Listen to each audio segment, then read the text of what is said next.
Hello, magandang gabi sa inyong lahat. So, meron tayong pag-uusapan. Alam mo na, yung sa community natin, no? Sa FLM community. Kaninang umaga may update kay Tito Norms, no? May nag-surface na picture niya na I think sa McDo yata yon. Anyway, ang ating pag-uusapan ngayon ay si Sir Alex Pabella. Ito pala si Sir Alex Pabella, tumakbo na pala ito sa Romblon, 'di ba? I-discuss lang natin kasi si Sir Alex Pabella ay ano pala to? Public figure na pala talaga. Actually ngayon, 'di ba, nagvo-vlog din siya eh. So ito 'yung nangyari. Tulungan natin si Sir Alex Pabella kasi feeling ko talaga may ano din ito eh. May balak din talaga itong tumakbo. 'Di ba? Dito sa post ni Puji News. Oy, Sir Alex Pabella, tutulungan kita ha. Para lalong umano ka. Sabi dito, oh. Mukhang alam na kung bakit todo guest appearance si Alex Pabella. Noong 2022, sumabak sa pagkakonsihal sa Romblon. Pero 685 boto lang na nakuha. Ngayon, dikit na dikit kay Norman Mangusin na parang wifi na naghahanap ng malakas na signal. Grabe naman. Para daw wifi na naghahanap ng malakas na signal.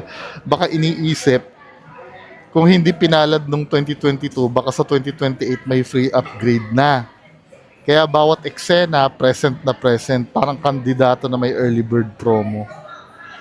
Pero Sir Alex Pabella, hindi na epekto eh. Ang pangit na ng image ni FLM eh. Kaya sa totoo lang, nung unang labas nito, yung pa-vlog-vlog mo, halata naman na mukhang may balak kang tumakbo. 'Di ba? Ay ano, tumakbo ka pala noon as konsyal, pero ang boto mo lang daw di umano ay 685. Saan ako ni Food Genius yun? Ito. Ito ba? Oh, 685 nga. Ayan. Hindi si Sir Alex Pabella talaga, hindi, akala niya pa rin, still 2020 pa rin. Huli ka na sa hindi mo na pwedeng gamitin si FLM dahil si FLM sirang-sira na to. Aasa ka pa ba sa pagiging pandemic hero niyan? Wala na yan eh.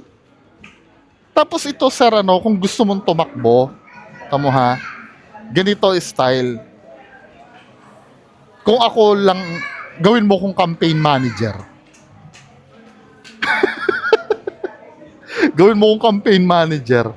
Titingnan ko yung mo ha, yung page mo. Bulok na yung style mo, mini. Matagal nang ginagawa ng mga politiko ito. Tamo ha. Yung The Explorer. Kailangan, or kung ayaw mo kung kunin na campaign manager mo, maghanap ka ng ibang ito mga pinaggagawa mo na to, super bulok na nito, min. Actually, habang pinapanood ko nga to, nahihiya nga ako eh. Cringe nga ako every time na napapanood ko to. Akala mo pa rin, 1990s pa rin. Hindi na tumatalab ito yung mga ganito-ganito. Tayo sa Jollibee outlet. Outlet. Sa Baka. Bibili tayo ng konting produkto ng Jollibee na ibibigay natin sa nag-west. Gusto mo, tigilan mo yung kakaganyan-ganyan. Kasi sa kakaganyan-ganyan mo, alam mo, hindi ma-absorb ng tao yung message mo. Sila sa kakaganyan-ganyan mo. Kasi sa totoo lang, kahit sometimes gusto kong mag-focus sa message na na yung gusto mong iparating, nadidistract ako sa ganyan-ganyan mo.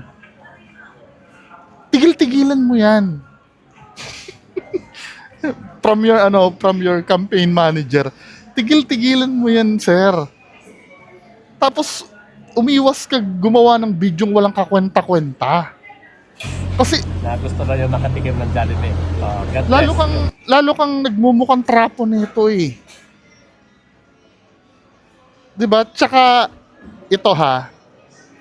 Una, kung gusto mong may video ka, wag ikaw magvi-video sa sarili mo kasi ang dating sa audience nun para kang narcissistic eh.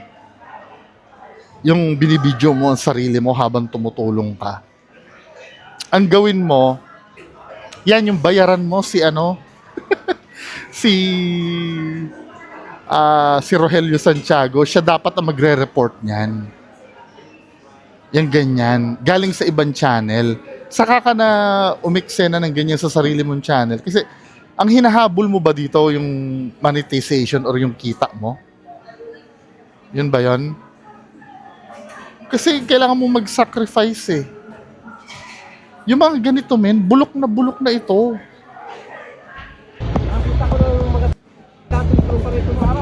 Tapos yun, yung duduruin mo yung mga, hindi siya magandang tignan. Kaya pala todo karir mo na ganyan, ano. Pero to be fair, nakikita ko na minimal niya na lang banggitin si FLM. Gumagawa siya ng sarili niyang pangalan. Kaya lang ano na yan eh. Parang nagsi-second coming ka lang ni FLM yan, min eh. 'Di ba? Alam mo kung bakit mahalaga ang opinion ko pagdating sa karir mo? Kasi kasama akong nag-criticize kay FLM noon, kaya kabisado ko ang galawan ng tito ko. Kung ika-carbon copy mo lang yan, kumita na yan eh. Yung mga ganyan. Ang uso ngayon, yung tutulong ka, no? Yung mga candid shots. Kahit pa sabihin mo scripted, mas maganda nga scripted na lang yung kunyari, may ibang nakakakuha ng video sa'yo. Kasi yung ganito, man, napaka-cringe nito. Tsaka, wag kang mang-aaway sa ano. Eh kami okay lang, kasi kami hindi naman kami tatakbo eh. Wag ka mang-aaway sa vlogs mo. Kailangan ano, hangga't maaari, humble ka. Kung sakali may, halimbawa kami, no, tinitira ka namin, halimbawa, huwag ka mayabang. Kasi yung pagiging mayabang mo, yung magpapakita ka ng alahas, no, tapos sasabihan mo yung mga kaaway mo na dagang dingding. 'Di ba? Tandaan mo yung mga butante sa inyo. Mga mahihirap din. Pag ininsulto mo ang kaaway mo dahil sa pagiging mahirap nila, yung pagpapamuka mo na mayaman ka tapos mahirap yung kaaway mo, pag yun ang lagi mong ginagawa, tatamaan din yung mga butante sa inyo. 'Di ba? Majority ng mga butante, mga mahihirap. Kaya hindi ano yun, hindi bagay yung ganyang yung kayabangan, yung paala-alahas ka. Kailangan maramdaman ng tao na bilong ka rin dun sa grupo. Kaya 'di ba napapansin mo yung mga politicians, panay ang sabi nila na galing sila sa hirap, galing sila sa hirap. Kasi yun yung turo ng PR team nila eh. Para maramdaman nila na kabilang ka sa kanila, hindi ka iba. Pero kung yung ibabanat mo, men, yung magsusuot ka ng alasas, dagang dingding ka ng dagang dingding, nang aaway ka, hindi siya magiging effective. Kasi the more na inaaway mo yung mga basher mo, may tatamaan kang iba eh. 'Di ba? Tsaka umiwas-iwas sa pagsasalita ng katangahan or paggawa ng katulad nung dun sa Muslim, taking time bomb yun eh, yung content mo sa Muslim. Maaring ngayon hindi pa siya nagva-viral ngayon, 'di ba? Pero pag nag-viral yun, sabog-sabog kami. Lalo na pag ang tatakbuhan mo ba mayor or konsehal, di na umi-epekto to men eh. Gas-gas na ito eh. Yung mga ganyan na content,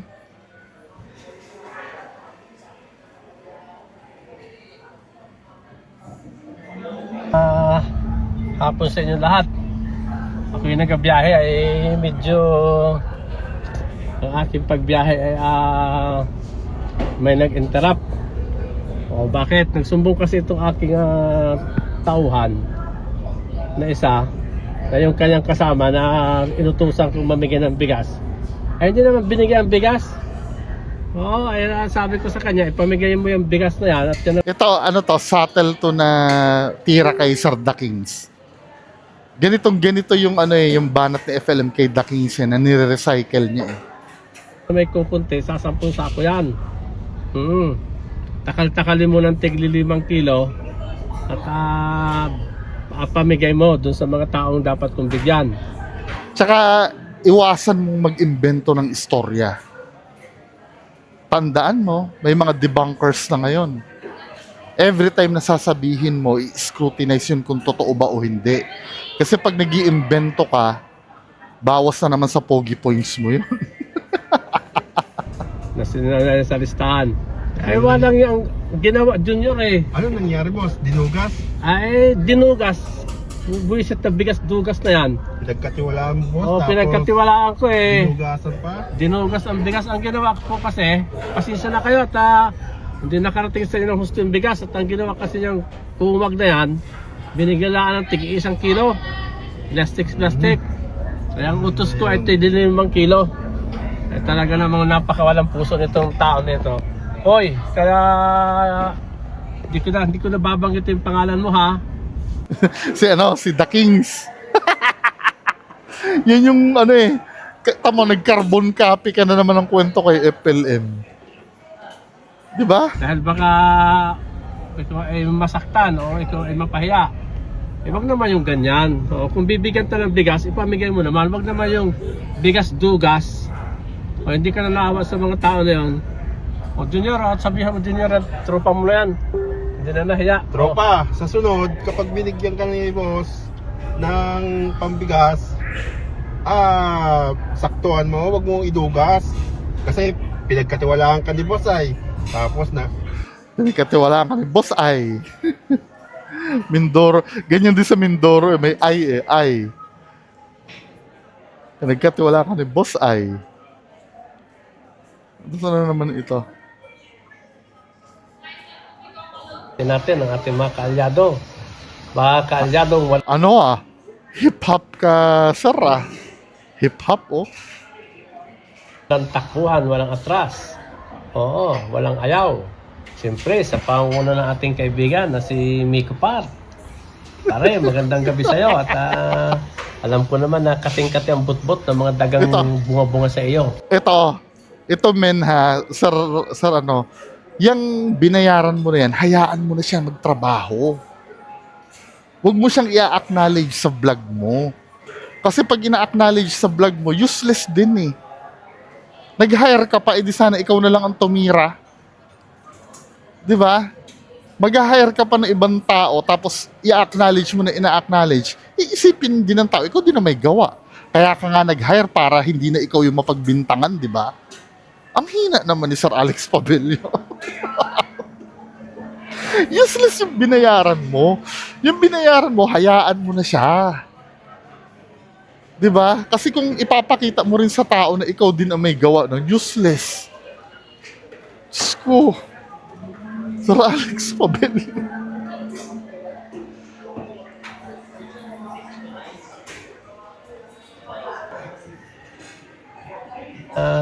Alam ko naman na kating-kati ang butbot ng mga dagang bunga-bunga sa iyo. Oo, binayaran ta daw. Ay, hindi naman ako nagbabayad sa iyo. Kita mo? Sinungaling talaga to Sir Alex Pabella. Hindi daw binayaran. Sinungaling. Binidyo mo nga yung inaabutan mo ng pera tsaka aminado din si Aminado din yung binayaran mo eh. Muna ibinabati natin ang ating mga kaalyado. Mga kaalyadong walang takbuhan, walang atras. Oo, walang ayaw. Siyempre, sa pangunguna ng ating kaibigan na si Miko Par. Pare, magandang gabi sa'yo. At alam ko naman na kating-kati ang butbot ng mga dagang bunga-bunga sa iyo. Oo, binayaran ta daw. Ay, hindi naman ako nagbabayad sa iyo. Binayaran ta daw. Ay, hindi naman ako nagbabayad sa iyo. Binayaran ta daw. Ay, hindi naman ako nagbabayad sa iyo. Bangungot TV, makinig ka mabuti. saksak mo to sa kokote mo at saka sa tombong mo. Ha? Ang sabi mo, ako ay isang bayaran. At least ako, kung binayaran man ni Master Buyong the Explorer, na inggit kayo sa tao na yan, at least ako binayaran. Ay, binayaran ta daw. Ay, hindi naman ako nagbabayad sa iyo. At least ako binayaran. Ay, binayaran ta daw. Ay, hindi naman ako nagbabayad sa iyo.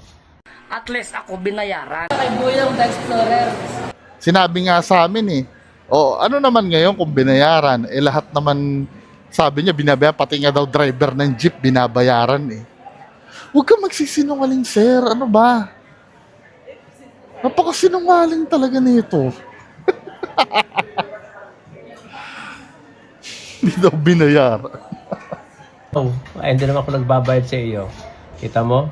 Oh, inggit na inggit eh. Oh, ganoon din sa iyo, parang Casper. O ba't kami maiinggit kung wala ka naman palang binayad? Ikaw man. Oh, at malapit na matapos yung ating project dito sa Quezon, Laguna, Batangas at saka Cavite. Oh, ikaw ang hawak ng mga istasyon na mamimili. Ah, dami palang hawa. Talaga operations manager pala si Casper, ano. At least kahit pa paano, merong patutunguhan si Casper. Di ba? To be fair naman. Kaya dyan. O, siyempre, ganoon din sa ating reyna ng kagandahan, kay Ate Marge. Anong Marge? Marvs. Spokesperson mo, hindi mo kilala. Marvs. Marge daw, Marge. Oh, sa ating pinakamalupit na kakampi.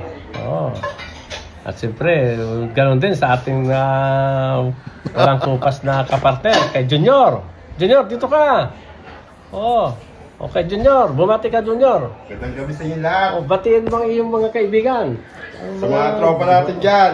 Mga bunga-bunga. Sa Benavista. At sa mga Mga bunga-bunga. Sino ba yung bunga-bunga na yun? Grabe naman yun, ano, bunga-bunga. followers namin na gagang bunga. Yung mga bunga-bunga, binati ka ni Junior. Hello, Junior. Kamusta ka na? Magandang... Oh, Yung ano, yung unnecessary na paggawa ng mga video katulad nito. At saka dapat pinag-iisipan yung sasabihin. Tara mo, sinabi mo na kapag pakawala ka, hindi mo naman binabayaran daw. Talaga naman to si Sir Alex Pabella. Good luck sa political career mo, ha. Sana manalo ka. At nang matingnan namin yung performance mo bilang isang tagapaglingkod ng bayan. Kasi baka mamaya puro vlog ka lang eh. Di ba? At least matitesting yung pagiging pagiging whatever. Magandang gabi sa inyo lahat. Bye-bye.